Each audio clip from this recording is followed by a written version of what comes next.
dynamic typing.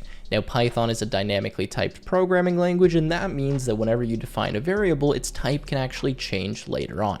So here we have a variable x equals 10. Because we've assigned 10, which is an integer, to x, the type of this variable is an int.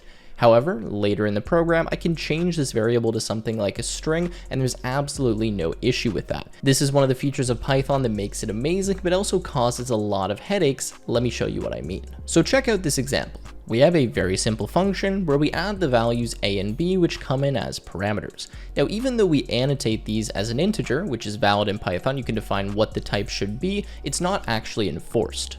What that means is that it's okay for us to execute this code and Python will run it no problem, but while we run it, we'll run into what's known as a runtime error. That's why if you really want to make your code bulletproof, you need to check the types before you execute functions. So what I can do is paste in something like this, where I check if the type of a does not equal an integer. I can also do this for b, but in this case, if I save the code now and I run, you'll see that we get 30 and then we get invalid. So we no longer have this type error because we've not allowed the function to perform this operation that depends on both of these values being integers.